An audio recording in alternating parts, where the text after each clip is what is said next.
Sí, por si acaso yo al final estoy descargando la lista de los presentes, ¿ah? Ahí está también la hora de ingreso, etcétera, etcétera, en la lista que sale. Bien, eh, hoy día vamos a hacer dos partes del relacionado con lo que nos corresponde, la clase teórica. En primer lugar es el proceso inflamatorio agudo y crónico, ¿no? Los temas que vamos a tratar son células que participan en el proceso, los mediadores de la inflamación, ¿no? Eh, reactante de fase aguda también es importante acá hacer un repaso, ¿no? La segunda parte está las pruebas de laboratorio para detectar y controlar las actividades del proceso inflamatorio. Y también en algunos casos tipos para interpretación de proteinogramas electroforéticos.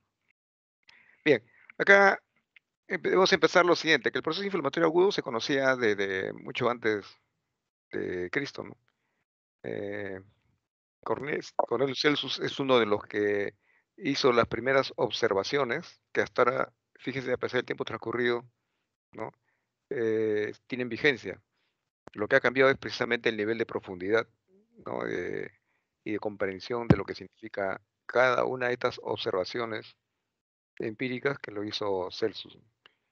En el proceso inflamatorio, la característica fundamental es rubor, dolor, calor y tumor, ¿no?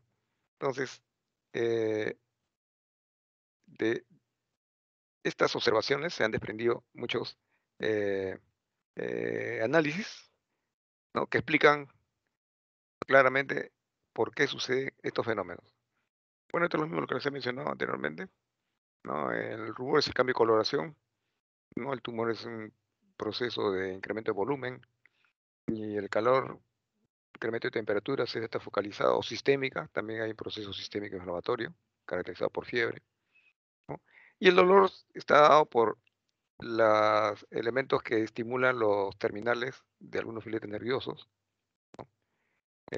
sea por compresión o por liberación de sustancias eh, proinflamatorias, ¿no? La definición clásica de inflamación es una respuesta fisiológica localizada. Su finalidad es proteger o eliminar los agentes causantes de la lesión celular. Puede ser microbios, toxinas, ¿no? Eh, también hay que eliminar aquellas células o tejidos que fueron necrosados producto de la respuesta inflamatoria, ¿no? Y aquí básicamente estamos hablando de dos componentes. Participan los mediadores solubles o químicos y los componentes celulares. Mucho ojo con estos dos elementos. Siempre es importante tomarlo en cuenta al momento de hablar del proceso inflamatorio. Miren acá, solamente para que se objetive mejor lo que le manifestamos, un objeto punzante ingresó a través de la piel y llevaba consigo algunos patógenos, ¿no? Que al entrar en contacto con sustancias vasoactivas o las mismas bacterias que pueden estar eliminando, ¿no? Algunas secreciones, van a convertirse en signos de alarma desde el punto de vista químico, ¿no? ¿Cómo se va a responder frente a esta agresión?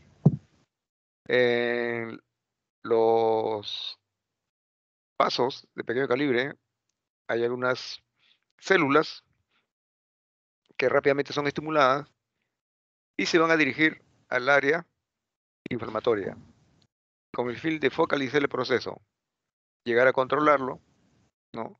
Y producto de esta situación eliminar todos aquellos elementos agresores. Obviamente lo que les dije, van a quedar células, tejidos destruidos, también hay que removerlos.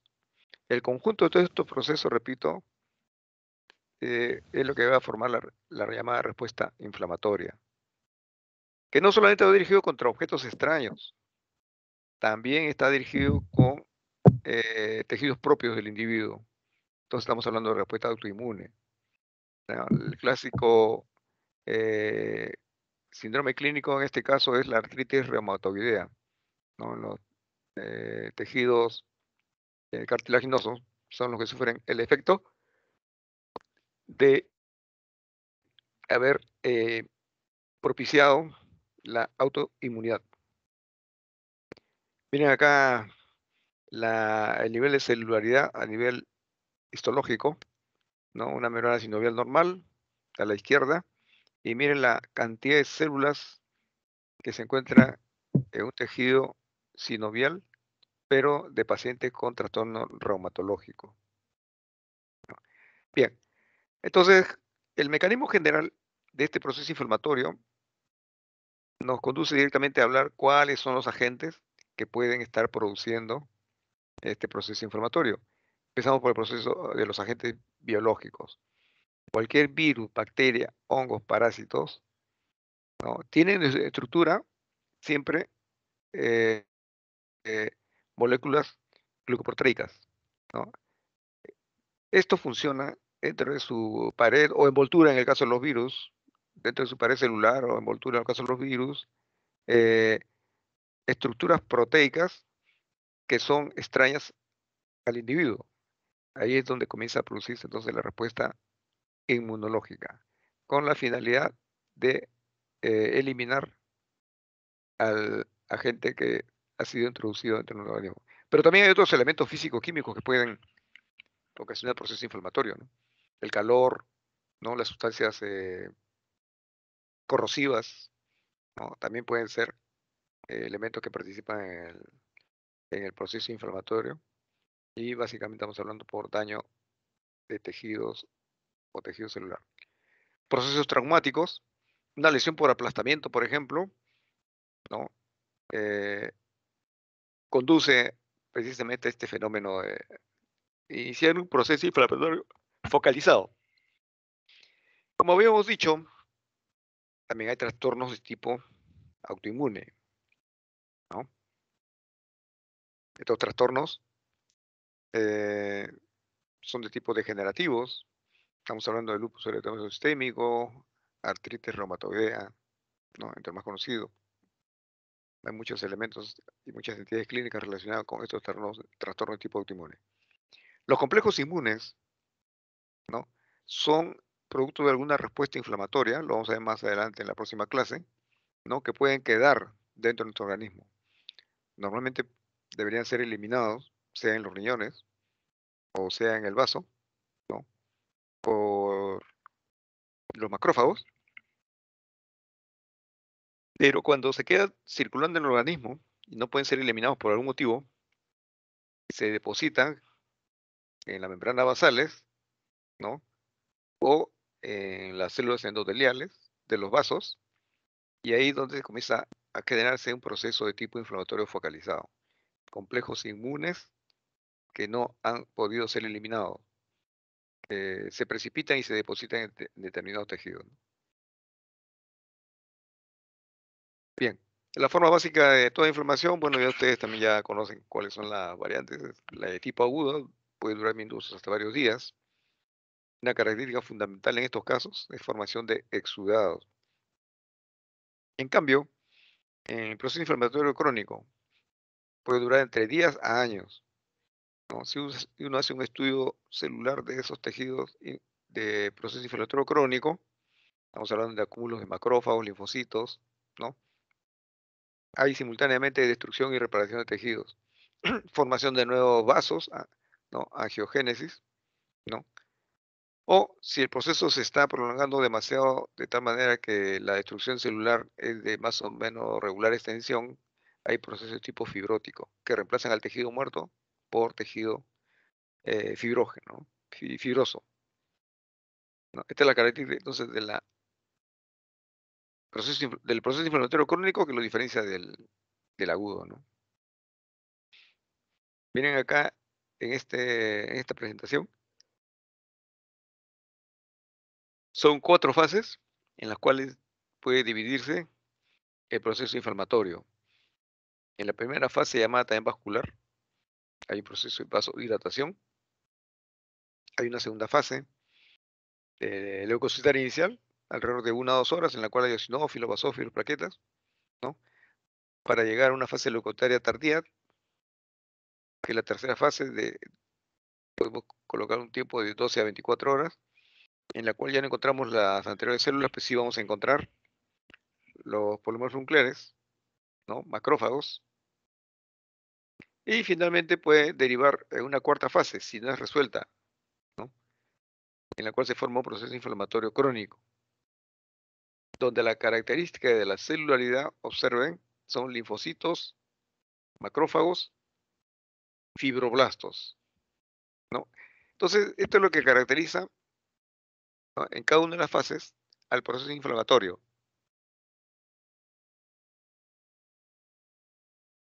Habíamos dicho que el componente local también puede ser de tipo sistémico. Para ello requiere algunos mediadores importantes, ¿no? Lo estamos mencionando acá, pero todos ellos conducen a algo similar a, a los famosos, eh, las famosa alteraciones del proceso inflamatorio, ¿no? Que los Celsius lo caracterizó como dolor, rubor, calor, ¿no? Humor. Entonces, si ustedes pueden observar acá el componente local, en este proceso hay una vasodilatación, hay transudación, agregación plaquetaria, formación de microcoágulos, hay acumulación de neutrófilos y macrófagos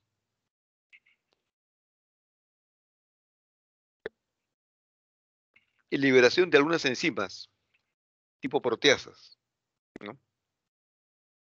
Hay formación de mediadores, ya aquí estamos hablando de la celularidad, ¿no?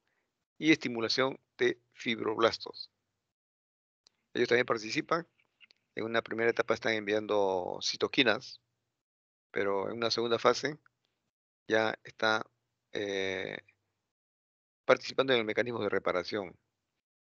Bien, el componente sistémico tiene cierta, podemos llamar, similitud con lo que anteriormente hemos hablado para el proceso local.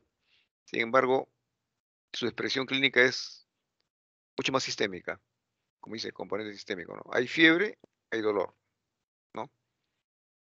Entonces, cuando en una expresión local observamos que hay calor en la zona afectada, cuando es sistémico, este proceso se expresa como fiebre, cefalea. También podemos encontrar leucocitosis en el componente sistémico, se secretan algunas hormonas, ¿no? Inicia la activación del complemento y de la cascada de coagulación.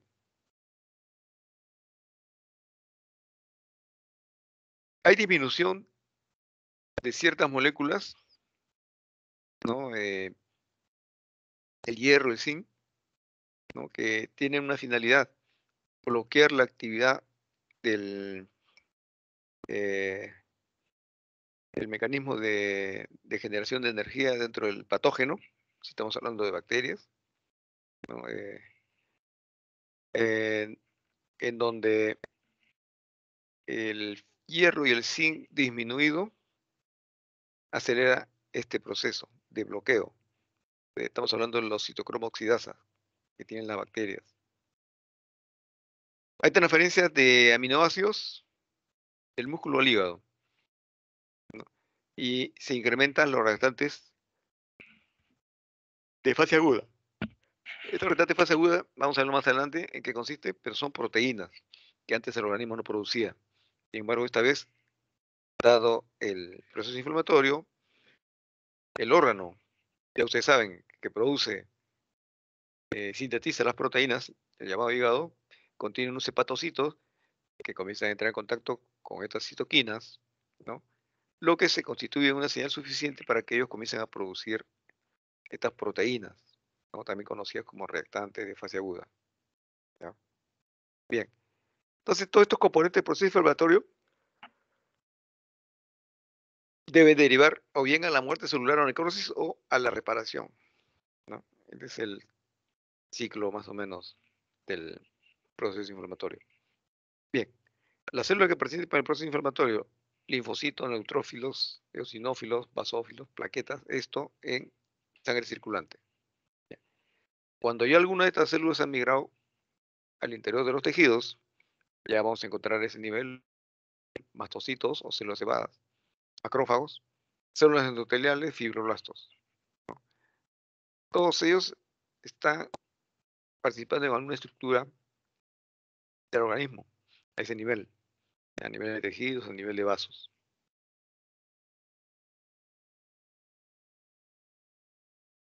Sigamos con el proceso agudo. Acá los componentes principales que debo mencionar y que van a explicar el calor, rubor y tomar son los siguientes. Primero, la alteración del calibre de los vasos. Hay una vasodilatación transitoria, ¿no? Entonces todo el torrente sanguíneo va por ese camino, ¿no? Y se va a traducir en un incremento de temperatura. También hay, eh, podemos llamar una asociación con eh, otras estructuras en donde eh, comienza a haber también rubor o cambio de coloración. La microvasculatura también comienza a sufrir algunas alteraciones, por ejemplo, aperturas de los espacios intercelulares, ¿no?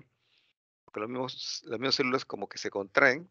Ya vamos a ver qué sustancias van a participar en este proceso. Y se produce el fenómeno de transsudación. Y ahí hay el llamado tumor, ¿no? Migran los polímeros nucleares, ¿no? Y se acumula en el foco de la lesión. También contribuye entonces esto a la observación de Celsius de la incremento de volumen o tumoración. Bien,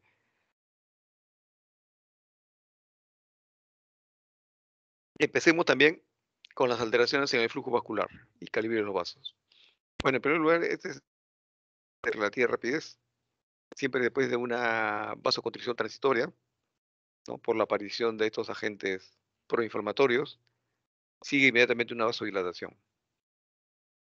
La microvasculatura se torna más permeable. Ya hemos dicho, las células como que se contraen, por lo tanto los espacios intercelulares se incrementan, ¿no?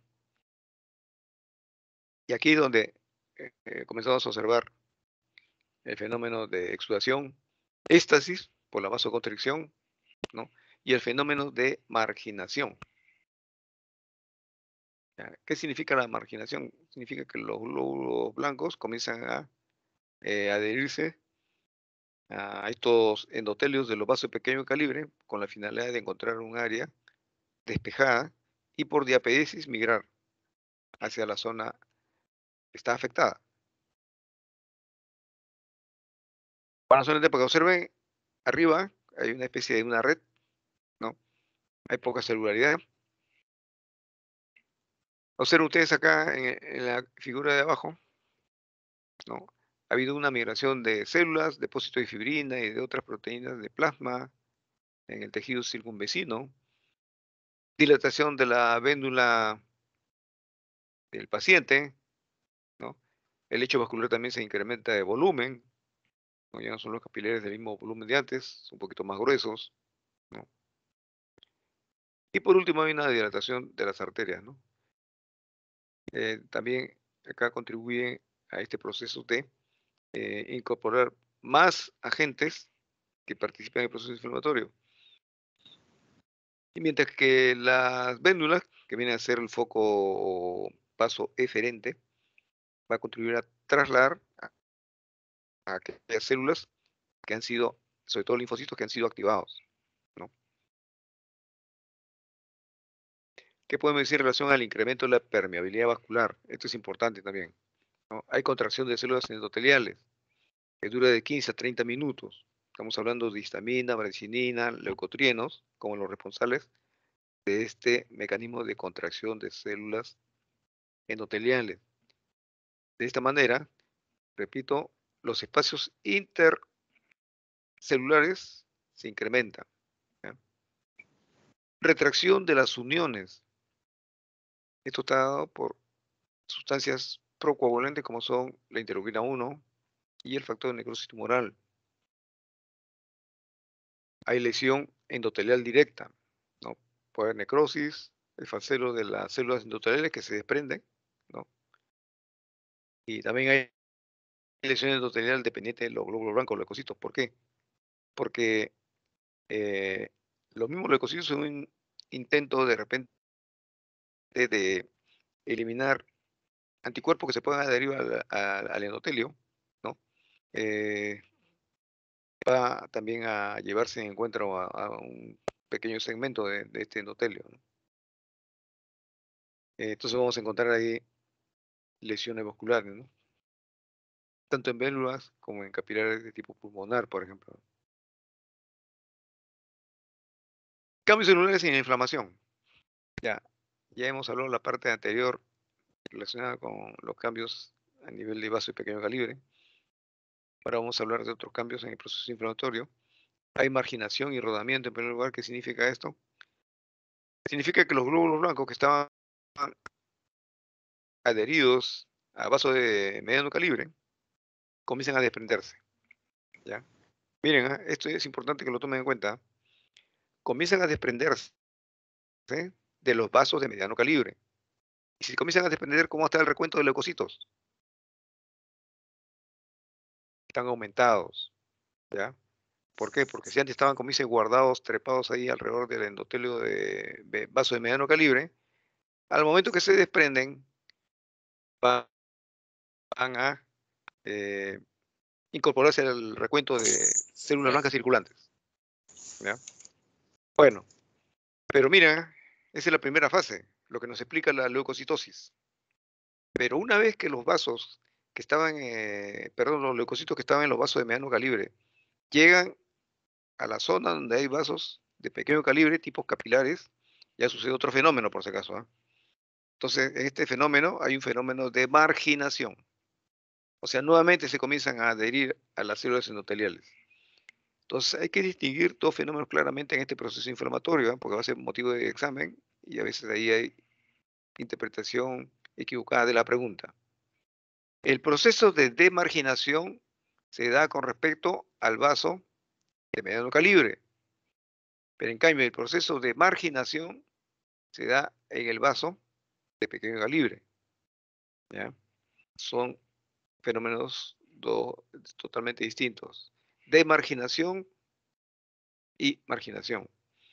Esto les digo porque también ha habido preguntas al respecto cuando he hecho yo eh, esta serie de preguntas en el examen. Y pongo, ¿no?, que la dexametasona, por ejemplo, contribuye al proceso de marginación de los glóbulos blancos, ¿no?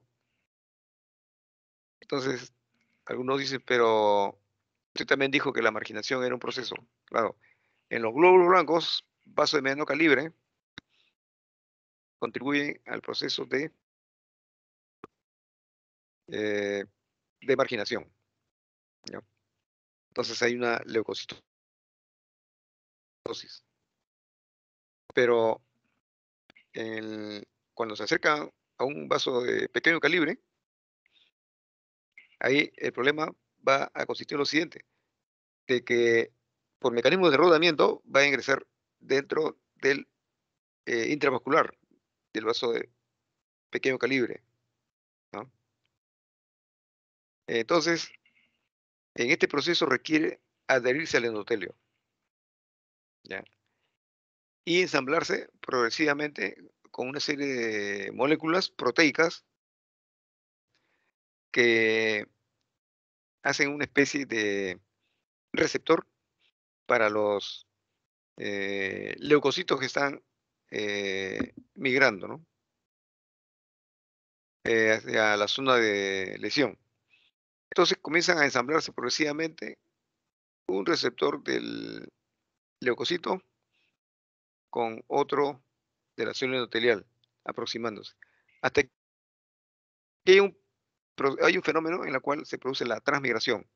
¿En qué consiste eso? Ya hemos dicho que los leucocitos se contraen, ¿no? Entonces crean un espacio abierto, como para que por ahí no solamente se pierda líquido, sino también células, ¿ya? En tercer lugar, hay un fenómeno de quimiotaxis y activación de esta quimiotaxis, ¿no? Activación de complementos, etcétera, etcétera, ¿no? Entonces, en este caso, estamos hablando de pacientes que todavía se mantienen con su vasodilatación de vasos de pequeños capilares, de pequeño calibre, y permiten que se produzca una especie de intercambio entre sustancias quimiotácticas, ¿no? Y las células que son atraídas por estas sustancias con la finalidad de aproximarse al área de lesión en donde están los patógenos, ¿no? En cuarto lugar tenemos fagocitosis y degranulación. Bueno, en este caso ya estamos hablando de una célula presentadora de antígeno que ha fagocitado a un agente eh, proinflamatorio.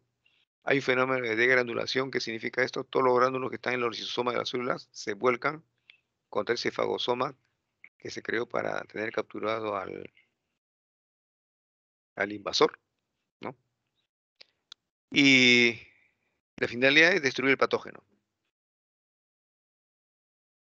Antes de hablar cómo es la acción de las células presentadoras de antígeno, finalmente tenemos que hablar de que hay lesiones tisulares inducidas por polímeros nucleares. En otras palabras, una vez que se ha focalizado el proceso inflamatorio, una vez que los agentes que participan en este proceso son aislados, ¿no? También puede producirse lesiones tisulares. ¿Por qué? Porque los elementos celulares que intervienen en lesiones alrededor de los tejidos, ¿no? En su afán de remover estas células o detritus necrótico, lo hacen con tal fuerza que pueden lesionar también órganos, ¿no? Tejidos. Entonces ahí es donde nosotros estamos lesiones tisulares inducidas por polímeros nucleares. O sea, los mismos polímeros nucleares le han hecho la observación, ¿no? En el sentido de que las lesiones tisulares encontradas son inducidas por acción de los mismos polimorfos nucleares. Es un intento de eliminar los agentes tóxicos o eh, destrucción de la misma célula que estaba alrededor de la zona inflamatoria. Miren, acá aparece el rodamiento, ¿no? Para que se produzca el rodamiento, en primer lugar tiene que haber esto que está en verde, por ejemplo, este granulocito, que es un receptor, ¿ya? En cambio, acá está el resto del endotelio, ¿no? Ahí es donde se ensambla, el leucocito sigue girando, ¿no? Sigue girando para tratar de encontrar otro receptor hasta que finalmente lo puede encontrar, ¿no? Y se forma un complejo integrina-selectina, ¿no? Entonces sigue en este papel de seguir rodando, pues se le llama rodamiento, hasta que encuentra esos famosos espacios intercelulares que se han abierto, ¿no? Y ahí por DAPS ingresa, ¿no? Las quimoquinas son liberadas, ¿no? Y le permite al leucocito aproximarse a las bacterias, ¿no? De tal manera que si captura uno, lo engloba, forma el fagosoma para destruir, ¿no?, a la bacteria. Y en este caso hay participación del un fragmento del complemento, el C3b. Bueno, ahí está lo que le mencioné, ¿no? La marginación de los polimorfos nucleares en la periferia del vaso. El rodeamiento está mediado por una unión de moléculas de adhesión, las famosas selectinas, ¿no? Las selectinas L y E están expresadas en polimorfos nucleares y células endoteliales. Las selectinas P están expresadas en células endoteliales y en plaquetas, ¿ya? Es muy importante recordar porque vamos a ver en qué momento tanto las moléculas de adhesión de los leucocitos deben coincidir con las moléculas, ¿no?, de adhesión. Debe estar tanto en el leucocito como en células endoteliales, ¿no? Pero lo importante es que puedan ser ensambladas unas con otras. Adhesión y transmigración. En este caso estamos hablando, la parte más importante, una vez que se ha adherido a la célula endotelial, sigue avanzando hasta encontrar un espacio intercelular por el mecanismo de diapedesis, ¿no? En este caso es la adhesión mediada por moléculas endoteliales que se unen a las integrinas de los polimorfos nucleares. Las moléculas endoteliales de adhesión, ¿cuáles son? El ICAN-1, molécula de adhesión intracelular, y el BCAN-1, molécula de adhesión de células endoteliales.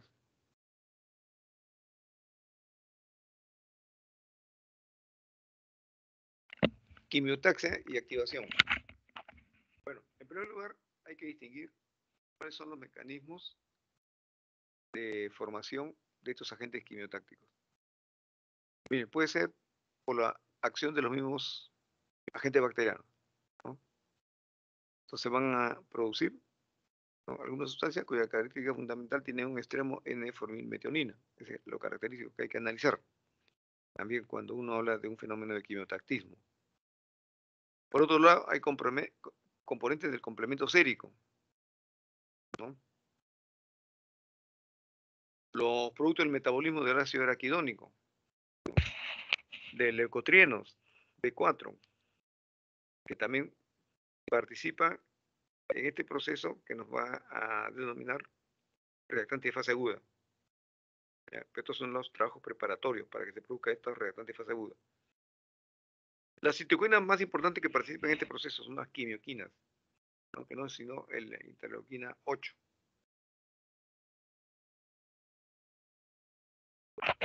La fagocitosis va a pasar por 3 etapas. Primero tiene que reconocer y unirse a las partículas al polimorfo nuclear. Eso es importante, lo primero, ¿ya? Ahora, ¿de qué se vale para esto? Hay dos caminos. Uno, que el leucocito pueda reconocer, ¿no?, algunos fragmentos del endotelio, ¿no?, que forman parte de los patógenos. Entonces, en ese caso, prácticamente actúa directamente para hacer fagocitosis. El otro mecanismo es el mecanismo de las opsoninas, ¿no? El mecanismo de las opsoninas se requiere la presencia de inmunoglobulinas del paciente. Se requiere la activación del complemento. Todo proceso inflamatorio activa el complemento, ¿no? Y estos fragmentos, el C3b, por ejemplo, se adhiere inmediatamente a, al agente patógeno, ¿no? Entonces, cuando se adhiere a este elemento, es lo que se llama la opsonización, mecanismos de opsonización.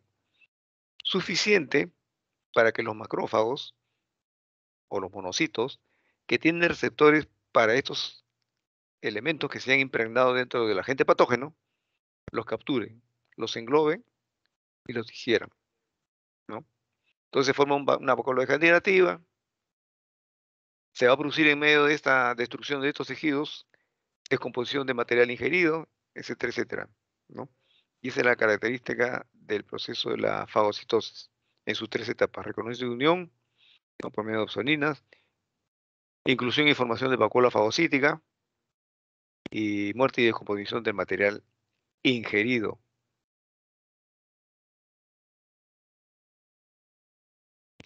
Bueno, ¿qué podemos decir de las lesiones tisulares inducidas por polimorfos nucleares? Bueno, en este caso, cuando hay liberación de enzimas lisosómicas dentro del fagolisosoma o el espacio extracelular, puede existir este daño. Leucocitos activados van a liberar productos del metabolismo, por ejemplo, el ácido araquidónico, ¿no? Y esto eh, van a producir lesión endotelial y daño tisular.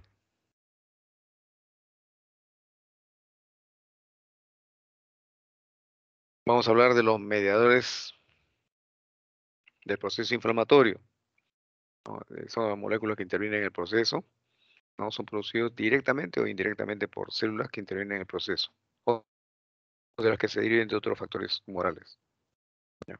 Entonces es importante conocer, sobre todo, ver si son mediadores celulares, medidores de tipo humoral. Todos ellos tienen características muy particulares. Entonces tenemos acá los medidores de inflamación, en donde los llamados primarios o presintetizados, mejor dicho, nacemos con esto, pueden ser de origen celular o de origen humoral. Los secundarios, todos tienen de origen celular, no son de origen humoral. Y la producción empieza cuando se inicia el proceso inflamatorio. Bien, en relación a los mediadores primarios de origen celular, ¿cuáles son esos mediadores primarios de origen celular? A ver, los polimorfos nucleares. Pueden ellos también secretar algunas sustancias como la elastasa, van a agregar la elastina de la matriz celular, colagenazo, que desnaturalizan el colágeno. Miren esta fase, ¿eh? Lactoferrina, catepsina G y proteasa neutra. ¿Cuál es la función de estos elementos? Van a actuar sobre los factores del complemento, fragmentos C3 y C5 y los convierten en las llamadas anafilotoxinas C3A, C5A. Mención importante, la lactoferrina. Miren, la lactoferrina es una secreción de polimorfos nucleares, ¿ya? En este caso, eh, la lactoferrina, que como te digo es un producto de secreción de polimorfos nucleares, se activa en su concentración y compite ¿con quién? Con la transferrina. ¿Para qué compite? Para quitarle el hierro que le está transportando. La transferrina transporta hierro para entregárselo a los macrófagos y los macrófagos la entregan a los normoblastos, ¿no? Pero ¿qué sucede cuando en un proceso inflamatorio se levanta la lactoferrina, su concentración? Entonces compite con la transferrina. Y como la transferrina es reactante fase 2 negativo, obviamente que va a haber poca transferrina, pero lleva su hierro. En cambio, la lactoferrina está incrementada en concentración y está en cantidad suficiente como para arrebatarle ese hierro que lleva la transferrina, ¿no?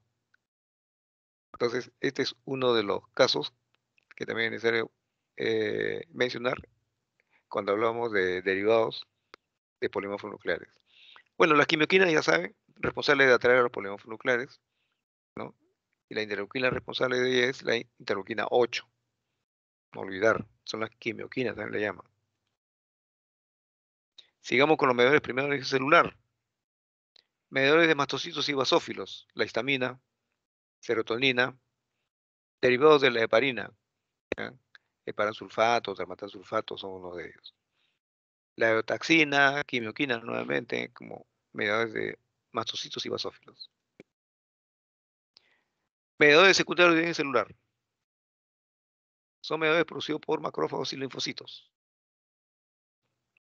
¿ya? En este caso, como son secundarios, tiene que haber un proceso inflamatorio, ¿no? Tenemos factor necrosis tumoral, interleuquina 1, interleuquina 12, factor activador de las plaquetas. Eucosanoides, que van a derivar en prostaglandinas y leucotrienos.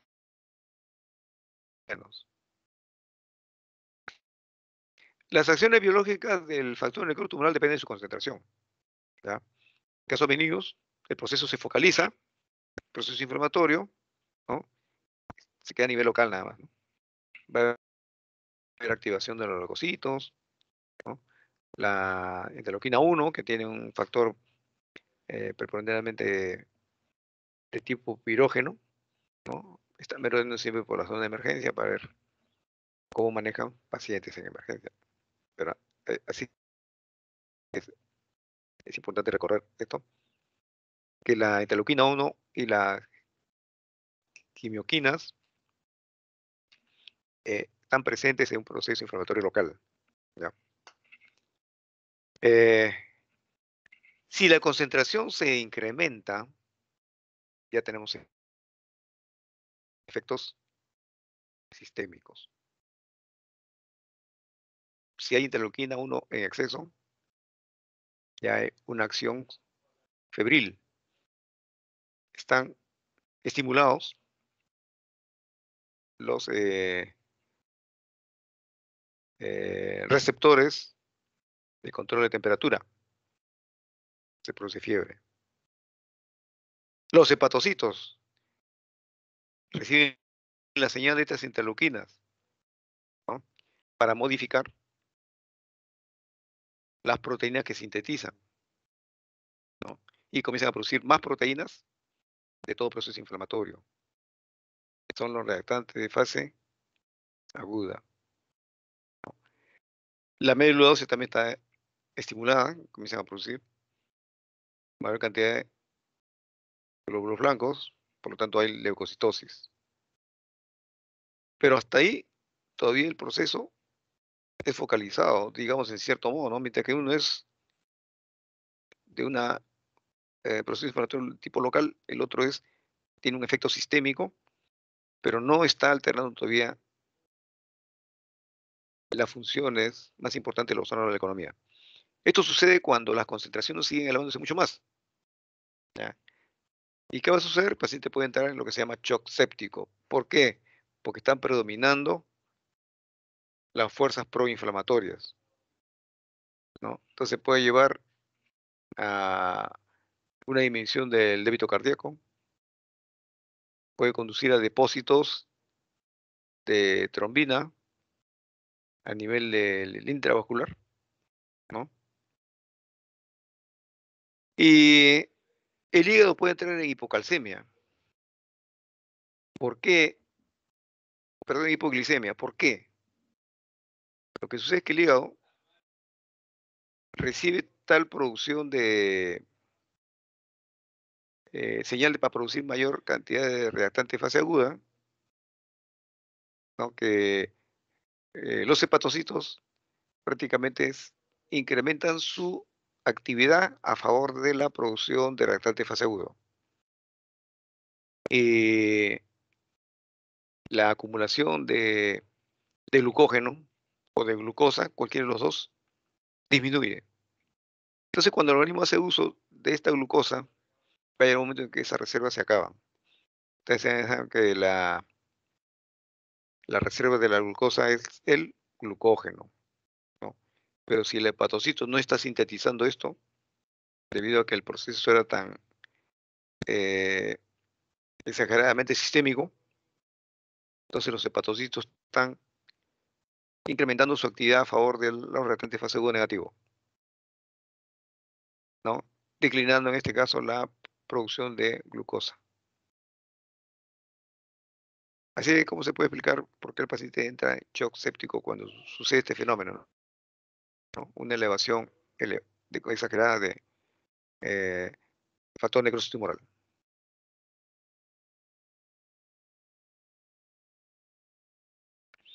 Bien, hemos hablado de las citoquinas, ahora es importante saber dónde se producen, ¿no? En primer lugar, los macrófagos y los linfocitos. Generalmente son los linfocitos T los que en primera instancia comienzan a producirse, ¿no? Eh, pero para ello requieren de una célula presentadora de antígeno. Eso lo vamos a ver más adelante. Las citoquinas van a mediar y regular las reacciones inflamatorias e inmunes. Van a regular. O sea, mientras algunos favorecen esta reacción inflamatoria, otros comienzan eh, a tener una actividad en sentido negativo, ¿no? Se retrae. Producto de ese equilibrio, vamos a tener dos de tipo de respuesta, ¿no? Si predomina la respuesta inflamatoria, prácticamente hay el periodo de que hay destrucción de tejido. Se pueden formar trombos incluso en los tejidos, porque los vasos se rompen. Pero si predomina los intermediarios antiinflamatorios, es decir, que el paciente está bloqueando todos los elementos que tengan que ver con la respuesta inflamatoria, si los está bloqueando, va a haber un momento que no va a responder, ¿no? Sobre todo la respuesta de los patógenos, ¿no? Y el paciente puede ir a la sepsis. Esa es la gran diferencia entre las citoquinas, cuando predomina uno u otro, ¿no? Proinflamatorio o antiinflamatorio, pero tiene sus secuelas. Cuando es proinflamatorio puede haber problemas de tipo necrótico. En cambio, cuando predomina el proceso antiinflamatorio, estando la dosis de citoquinas elevada, entonces cuando es el proceso antiinflamatorio, las citoquinas de tipo antiinflamatorio las que predominan, ahí es donde puede haber problemas de sepsis, ¿no? Considerar que las citoquinas también tienen una acción local, se resuelve a ese nivel, ya deja su razón de ser. Cuando es sistémica sí es mucho más complicado, ¿no? Es necesario recordar que las citoquinas no solamente inducen la síntesis y acción de proteínas, sino que van a actuar hacia otras que son células circunvecinas.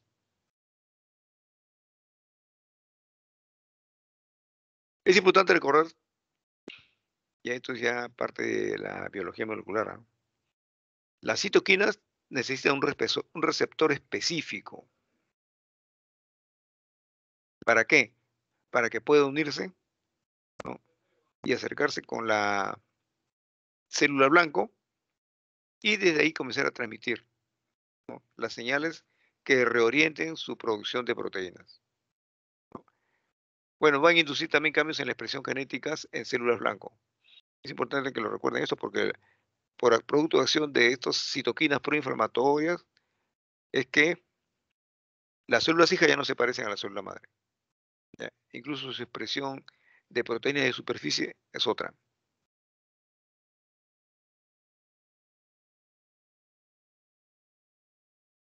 Bueno, estas son las propiedades de la citoquina: autocrino es sobre sí mismo, paracrino con el tejido vecino, endocrino en larga distancia, ¿no?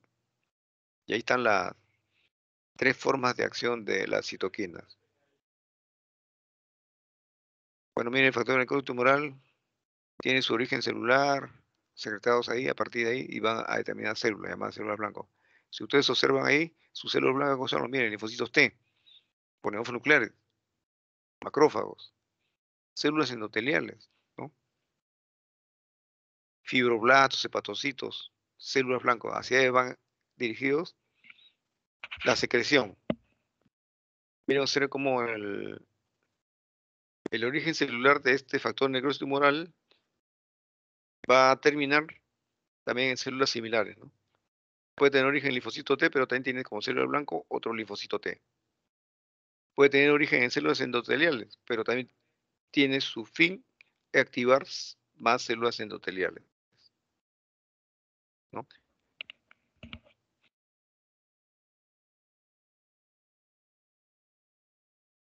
La interleuquina 1, este es un pirógeno potente.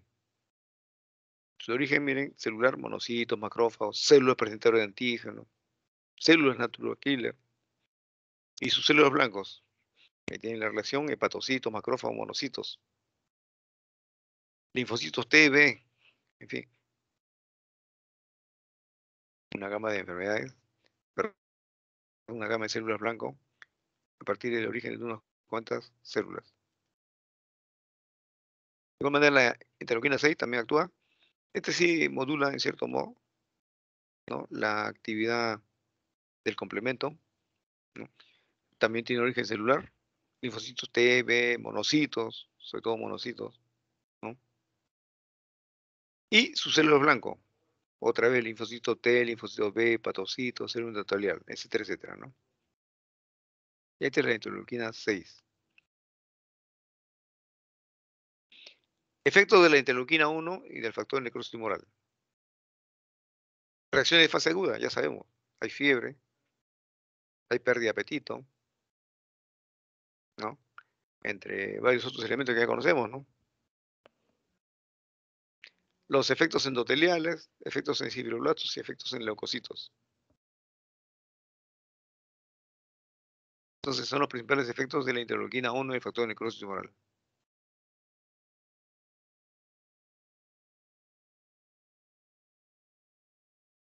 Reacción de fase aguda. Bueno, acá más importante, hay fiebre, hay incremento de sueño, anorexia, aumento de proteína de fase aguda. ¿Cuáles son estas? La más conocida, fibrinogen, por su gran peso molecular. PCR, ¿no? La proteína A del amiloide, entre las más importantes. En cuanto a los efectos hemodinámicos, si esto se deja sin control, puede llevar a un estado de shock. ¿Ya? Entonces hay leucocitosis y neutrofilia.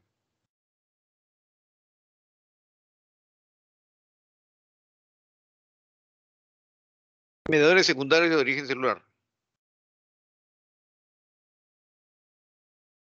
Miren, son mediadores que son producidos por fibroblasto, por el mismo endotelio, ¿no? Acá lo más importante son los que están producidos por el hígado. Tenemos proteína C reactiva, filinógeno, proteína sérica del amiloide, ¿no? Complemento 3, ceruloplasmina, aptoglobina, antiproteasa alfa 1. Todos ellos son mediadores secundarios de origen celular, producidos en el hígado. Mediadores primarios de origen humoral, ¿no? Proteínas o proteasas en este caso, porque estamos hablando de proenzimas, ¿no? O de enzimas que fragmentan también a la misma proteína para disminuir el tamaño. Tenemos el sistema de complemento, el sistema de las cininas y el sistema de coagulación y fibrinolisis. ¿Qué es el sistema de complemento?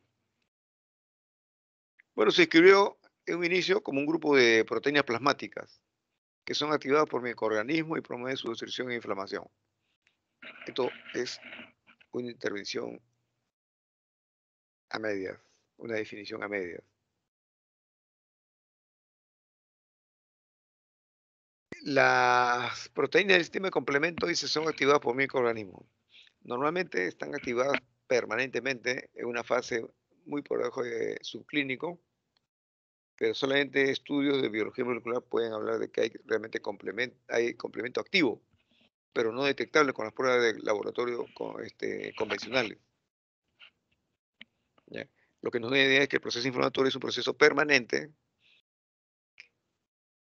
que permite precisamente la selección de células que ya han envejecido para eliminarlas. Generalmente un paciente que está fuera de control no va a morir por la enfermedad, muchas veces está dado precisamente por esto, por los microorganismos que ingresaron y desestabilizaron todos sus mecanismos. Bien, las proteínas de complemento están normalmente inactivas, ¿no es cierto? Pero son activadas bajo condiciones particulares, generando productos que median varias funciones. Hay tres vías de activación del complemento. Vía clásica, intervienen los complejos inmunes. Vía de la lectina, que es activado por polisacáridos de tipo bacteriano que están en su pared. La vía alterna, bueno, sigue el patrón de reconocimiento de estructuras extrañas de superficie. Y aquí están expresadas. La vía clásica empieza con el fragmento C1Q, ¿no?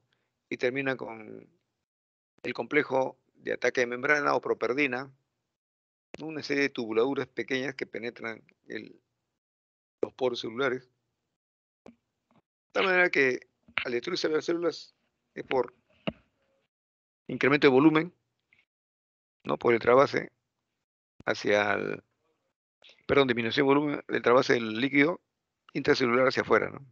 Por lisis celular.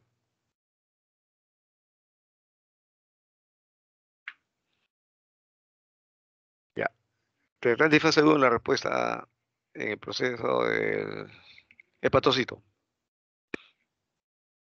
Como dice acá la definición, dice una respuesta hepática de fase aguda se caracteriza por una alteración radical del patrón biosintético de los hepatocitos. Precisamente es eso, gracias a la acción de la interleuquina le dicen al hepatocito, a todos y cada uno de los hepatocitos. Ya no sigan produciendo esta proteína, porque vamos a pasar a producir estas otras, ¿no? Los hepatocitos, cuando se incrementan las células, eh, la síntesis, perdón, de una serie de proteínas plasmáticas, se llama reactantes positivos de fase aguda. En cuando se disminuye la síntesis, ¿no? Se les llama reactantes negativos de fase aguda.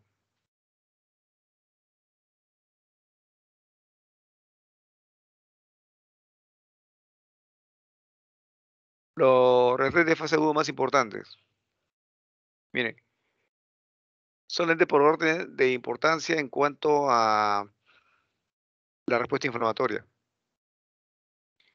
Proteína C reactiva es la más importante de todas, ¿ya? Incrementa fuertemente. Proteína A sérica del amiloide también. La aptoglobina, ya con menos intensidad, pero es importante porque es reacción de fase aguda. Fibrinógeno, ni habla de alto peso molecular. De todas ellas, de todas las células que tiene alto peso molecular es fibrinógeno, ¿no? Factores de complemento, como la glicoproteína ácida 1, alfa 1 antitripsina, alfa 1 antiquimiotripsina. También son reactantes de fase agudo positivos. ¿Por qué eran positivos? Porque se incrementa su síntesis durante el proceso. En cambio, los reactantes de fase agudo negativo, tenemos la albúmina, la prealbúmina, transferrina, fibronectina.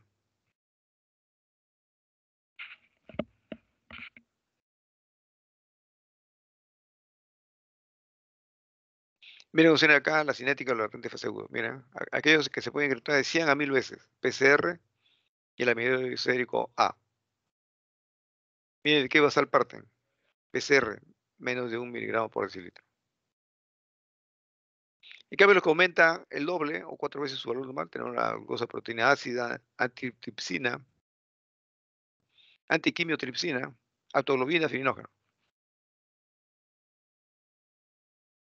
Eh, aquellos que se incrementan la mitad, 50%, 0.5 veces. Ceruloplasmina y factores de complemento, ¿no? En cambio, observen, miren los reactantes de fase agudo negativo, o sea que disminuye su concentración. Tenemos albúmina, transferrina, entre los más importantes. Mira, acá tengo un cuadro, ¿no? En el cual van a ser estimulados por distintas citoquinas. Entonces, en este caso tenemos reactante de fase agudo tipo 1, cuando la síntesis va a ser estimulada por citoquinas tipo interleuquina 1, ¿no? Participa en la interleuquina 6, pero potenciando el efecto. Miren, la 6 potencia el efecto de la interleuquina 1, pero para reactante de fase agudo tipo 1, la que estamos hablando, proteína C reactiva, proteína A sérica del amiloide, y la glicoproteína alfa 1. En cambio, los reactantes de fase aguda tipo 2, en este caso, son estimulados por la interleuquina 6 para su producción, por el hepatocito. Entonces tenemos acá el fibrinógeno, alfa 1 antitripsina, alfa 1 antiquimiotripsina, aptoglobina, hemopexina, ceruloplasmina, ¿no? Cuya síntesis va a ser estimulada por ¿quién? Por la interleuquina tipo 6. Pero también participa la interleuquina 1, pero inhibiendo esta acción de la interleuquina 6, ¿no? Distinto es el comportamiento en los reactantes de fase agudo de tipo 1, ¿no? Hay que anotar eso porque eh, puede ser pregunta de examen, ¿no? Acá vamos a describir algunas principales características de los reactantes de fase aguda, ¿no? Por ejemplo, la proteína C reactiva. Dice es capaz de precipitar polisacáridos de microorganismos. Por eso le llamaron proteína C, porque podían actuar sobre el fragmento C de una parte de la pared celular del patógeno, ¿no? Se une a polisacáridos, fosfolípidos, policationes, ¿no? Y de esta forma va a aglutinar y precipitar los gérmenes, ¿no? Se inicia la ozonización, generación de factores quimiotácticos. Se une, por ejemplo, a la cromatina de los tejidos, sobre todo aquellos que han quedado necrosados, incrementa la velocidad de remoción por fagocitosis.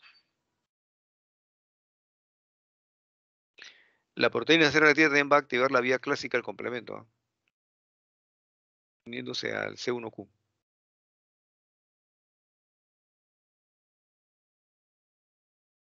En relación al componente amiloide, bueno, es una familia de proteínas codificadas por 4 genes, ¿no? Amiloides sérico A1, amiloide sérico A2, ¿no? Participan en el mecanismo de los retantes fase agudo positivos.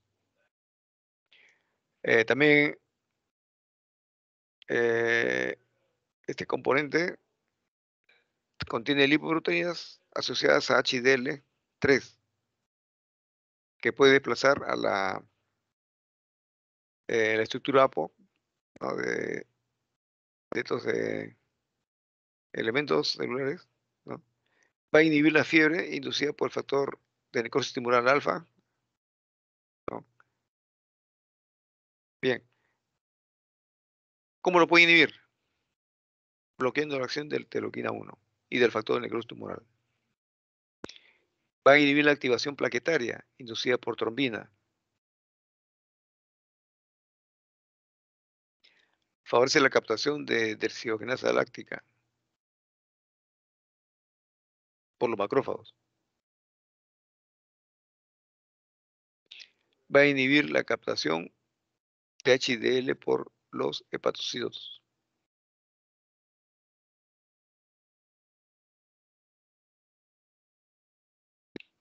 Acá tenemos la glicoproteína ácida alfa 1. Constituye el 30% de las alfa 1 globinas.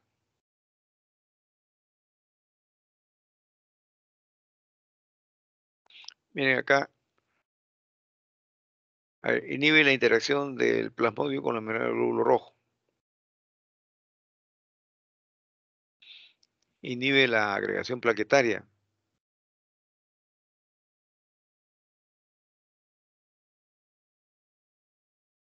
A ver, va a actuar como una antiproteasa, favorece el crecimiento de fibroblastos.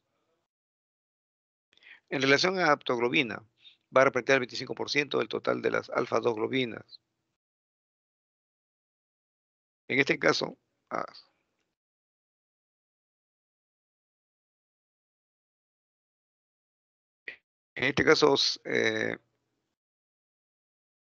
va a modificar la síntesis de prostaglandina.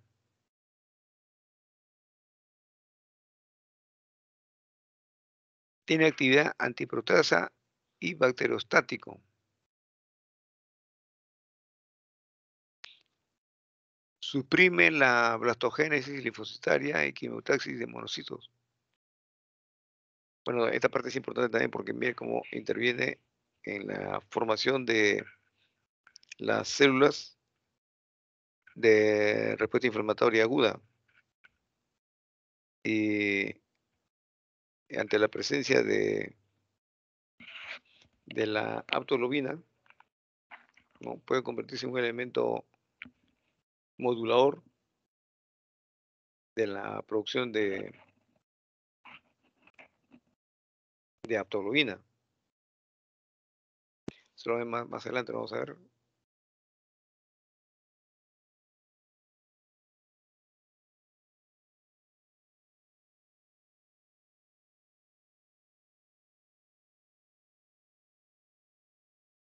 El fibrinógeno, esa es una beta globulina.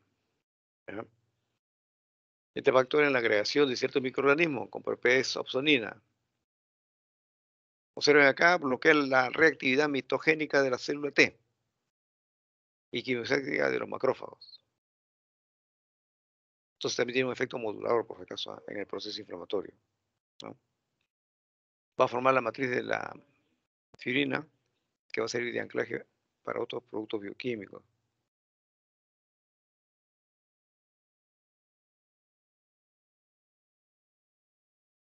Bueno, la célula plasmina es una alfa 2 globulina, está ligada a algunos metales, es importante en el transporte del cobre,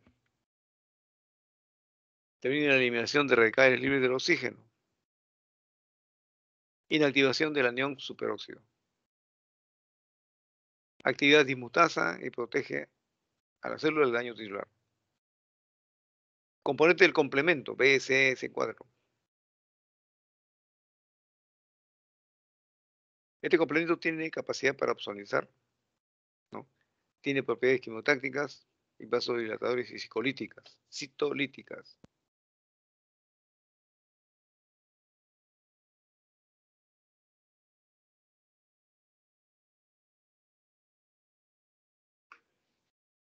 Bueno, la fase tardía de la inflamación se caracteriza por cicatrización, fibrosis, angiogénesis.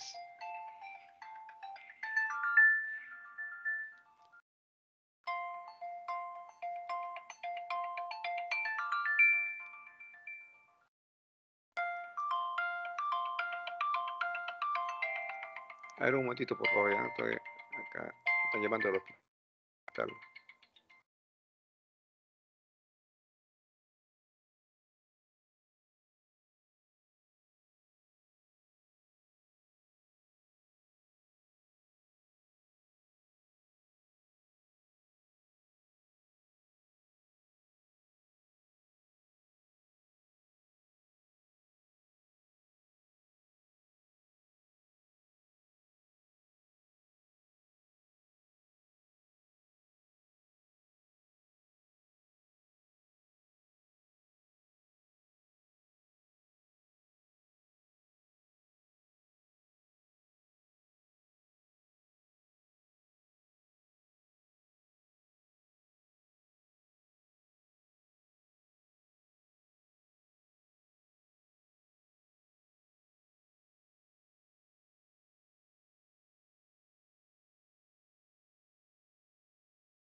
Bueno, entonces, cuando ya se produce la inflamación de tipo crónico, va a haber macrófagos que fagocitan restos celulares, pero también va a producir otro tipo de citoquinas y mediadores, como la fibronectina, por ejemplo, que va a controlar a la fisiología de los fibroblastos.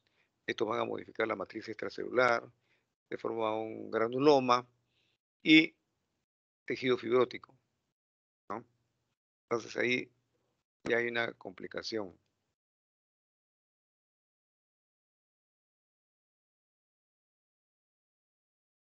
Más o menos, este es el principio básico, ¿no? Hay un esquema en la formación de granuloma que sigue el siguiente sentido. Hay una reacción inflamatoria, los macrófagos son el principal componente celular, el granuloma cambia su morfología, se transforma en células epitelioides, ¿no? Entonces, no la fusión de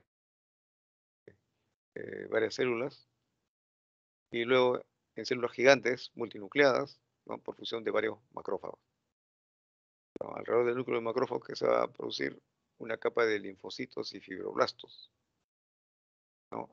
Que van a sintetizar proteínas de matriz, especialmente colágeno, que es lo que va a finalmente diferenciar la respuesta inflamatoria de tipo crónico.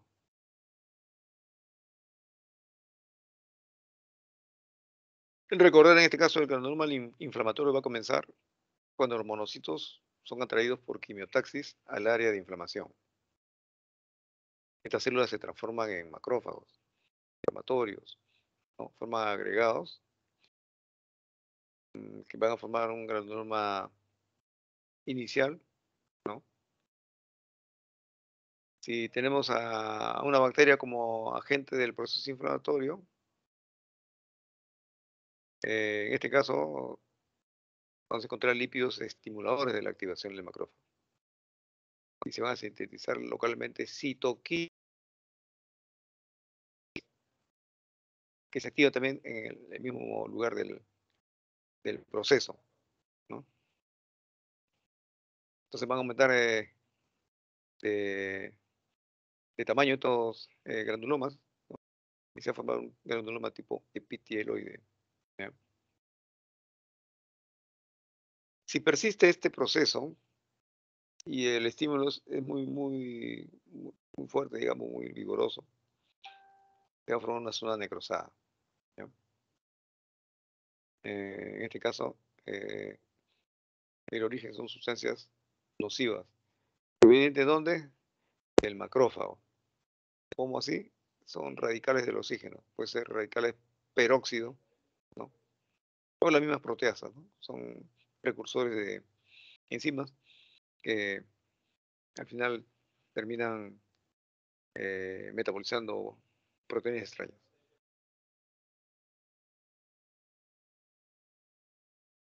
Entonces acá la característica fundamental de toda inflamación crónica, en primer lugar, persistencia del estímulo inflamatorio, hay acúmulo de radicales libres, ¿no? De los neutrófilos, ¿no? Acumulando mediadores leucotrienos tipo B4 o anafilotoxina C5A, ¿no? Estos elementos pueden llevar al reclutamiento de mayores cantidades de neutrófilos, ¿no? O el otro camino, linfocitos CD4, ¿no? Los cuales a su vez pueden eh, actuar sobre el interferón gamma. ¿Y cuál sería la función de este interferón? Reclutamiento de monocitos, macrófagos, ¿no? Y finalmente la formación del granuloma.